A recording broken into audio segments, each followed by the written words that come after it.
Smoking. The Mask movie review.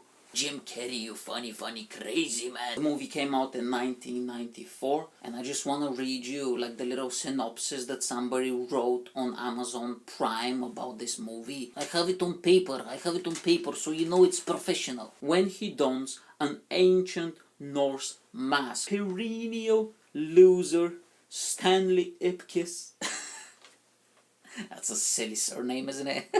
Moves at warp speed, knows people's every desire and can satisfy every whim, and dances like Fred Astaire, Baryshnikov, and Gumby. Who the hell are these people? He's smoking. So this is pretty much the concept of the movie. I really enjoyed it, to be honest with you. The first time I saw it was in 1996. I was about 7 years old back then, and the second time I saw it was yesterday. So I haven't seen it in ages, and it's still a pretty good movie. Also, I forgot to mention the original creation of The Mask is actually a comic book from 1991. This is, the source material, but that comic book was grim, and I mean grim. It was like a horror comic, and it was insane and intense, and there was blood and guts and gore and everything, but pretty much the concept was the same. The guy finds the masks and he becomes wild. But when they made the movie, they decided to go in a more family-friendly, PG-oriented narrative. So they casted Jim Carrey, who was, a rising star, and he was like that comedy, family-friendly frat boy type of humor. After the blockbuster success of the movie, they based an animated series a few years later that lasted for about, I think, 4 seasons. Not everybody had good reviews for the animated series, but I really enjoyed them as a kid. So first off, I want to say the things that I really liked about this movie. I really liked this concept of he is a nerd, a nice guy, a pushover, Stanley Ipkiss, a loser or whatever, has like this boring job. But when he puts the mask, he becomes invincible, he becomes charismatic, he becomes confident, he can speak to people, he can put on a show, dress in different outfits and become crazy and strong and big, and he can be whatever he wants, and he gets the girl, and he steals some money. Spoiler. But I really like that concept of, it's kind of like the whole Batman, Spider-Man, Superman, that type of thing. You have this thing in your life. Is it a costume? Is it a mask? Is it a Batcave? Whatever, and you become invincible. That whole dynamic of a double identity, I really, really like that. Can we please acknowledge how much time and effort was put forced to put on that makeup? I'm sure that's makeup, that's not CGI. When Jim Carrey is doing all the stuff when he is demasked, I guarantee you that's green paint. They put the cheekbones and this thing here that I have, I don't even know how is that called, this thing here, the little caveman jaw, this is what I call it. They put the caveman jaw in, they painted his face, and also there is scenes where he's in a full costume, okay, like a dancer or like Elvis Presley or like a bodybuilder, like he's dressed head to toe, and it's literally 2 seconds. Like just for 2 seconds of the movie he had to put all this makeup and all these hats and outfits and jeans and whatever.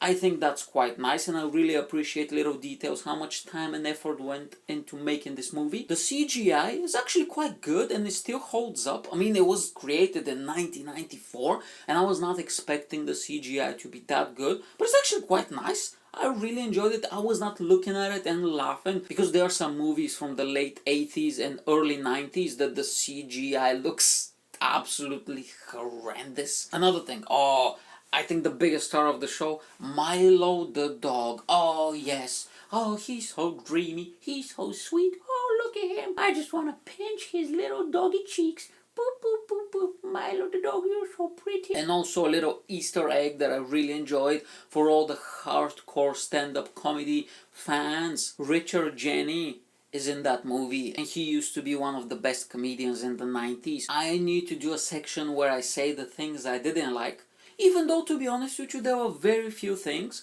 but I did find a few little details that kind of bugged me in some parts. When Stanley puts and becomes the mask, I think he kind of moved a bit slower, especially at the beginning. You know, he's doing like this whole pew leaving and stuff, and I wish it was a little bit quicker. And some of the moves when he was human at the beginning of the first few scenes as the mask were not as fast as I wanted. There is a scene where he's preparing himself and shaving and getting himself pretty and whatever in front of the mirror, and everything was like I really enjoy that, and I feel that the mask is a very crazy, energetic character, so I think he needs to be a bit more quicker, you know. He needs to have the moves just like I do when I go to the dance club and I try to seduce all the women. Another thing that kind of bugged me, you know, the villain, he didn't really make an impression on me. I don't even know what's the name of the guy.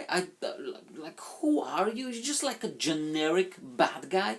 You know, he wears like a black jacket, and he has dark hair and like a little earring. Ooh, look at me. And his generic looking goons from the early 90s. Just, who are these people? What is his backstory? Why does he want to, what? Does he want to take over the city? He wants to steal all the money, take the girl, kill the mask? What is his thing? I don't get it. Like, he didn't just, no, why? I don't, give me some backstory. You need to give me something so I can be like, oh my god, look at this guy, he's so bad. Oh. I'm from Eastern Europe, I've seen bad guys, okay? I'm only joking. Eastern Europe is a great place, please visit it.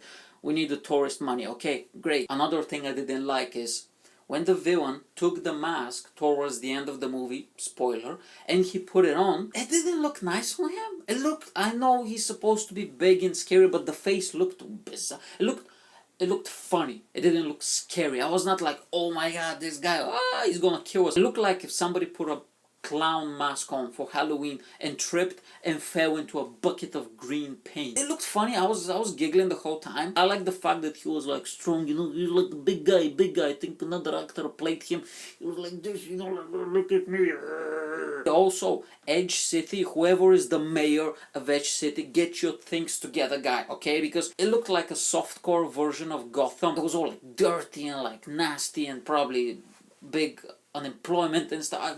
Get your things together, mayor, okay? That's the thing I didn't like. But if I have to rate this movie, and of course I will because these are my videos so I can do whatever I want, haha, I will give it 4 out of 5 Norse masks. It's just a funny, silly, family-friendly movie that you can watch throughout the year. Doesn't matter. You can watch it on Christmas, you can watch it on Halloween, you can watch it on Valentine's Day, and if you have a little dog, take your little dog and watch the movie because Milo is amazing. Okay, thank you very much, and I'll see you in the next review. And now it's time for me to go. Pew! Dun, dun, dun, dun, dun. Dun, dun, dun, dun, dun, dun, dun, dun, dun, dun, dun. Dun, dun, dun, dun.